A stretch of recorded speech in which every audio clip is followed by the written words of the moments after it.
Hi and Assalamualaikum.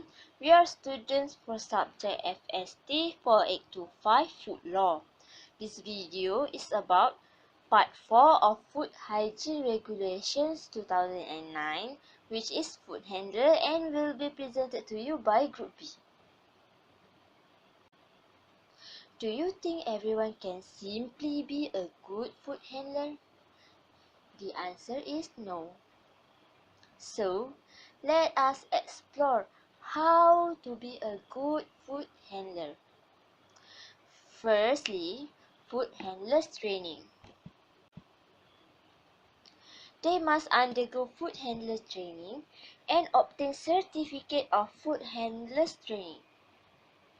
Next, they need to have a medical examination and be vaccinated by registered medical practitioner before working as a food handler in the food premise. All of these requirements are to ensure the safety of the food to be sold in the food premise.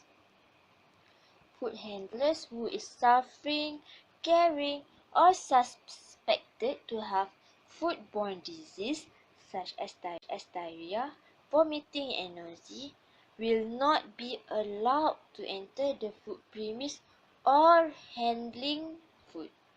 They shall immediately report to the management and be suspended from working in the food premise. Now, let's look at this handsome man and pretty lady. See how they are dressed. As you can see, it is neat and tidy, isn't it? As a food handler, they need to wear clean, suitable and light-colored apron, head cover and footwear. The clothing cannot be worn outside of the food premise and keep in suitable locker when not in use. Come to personal hygiene. Food handlers shall wash their hands frequently, especially after visiting the toilet, handling raw material, and cleaning the rubbish. While preparing the food, they shall not wear any accessories such as jewelries and watches, and carry out any action that can cause contamination of food, such as scratching their head or picking their nose.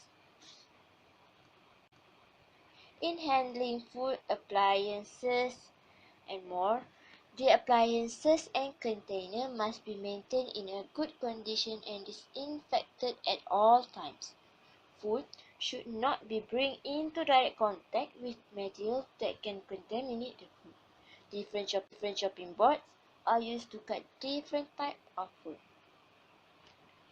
The ice in which in direct contact with the food should be from potable water or what we know as drinkable water and be free from contamination.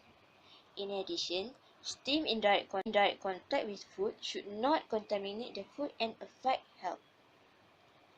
When food is prepared or served in the food premise, cleaning process such as sweeping floor, cleaning wall or dusting ceiling should not be carried out. Next, never ever refreeze any food that has undergone thawing process.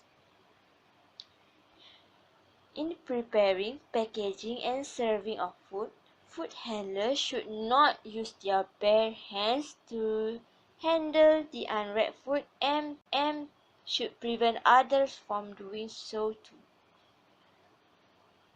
They shall prevent the food from cross-contamination between raw material and ready-to-eat food.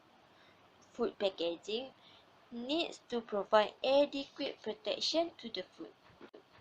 The appliances used to prepare, serve, and pack food for swine origin are not used for non-swine origin, which means the appliances that is used to prepare halal food and non-halal food are going to be separated. Food that is supposed to serve hot should be maintained at 16 degrees Celsius and above, while food that is supposed to serve chill is cooled as soon as possible if heat process is applied, and cool to safe temperature if no heat process is applied.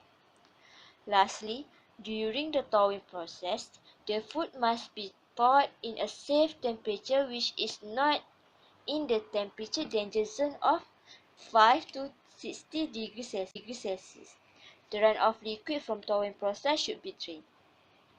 That's all we would like to share about food handler. Thank you for watching our video.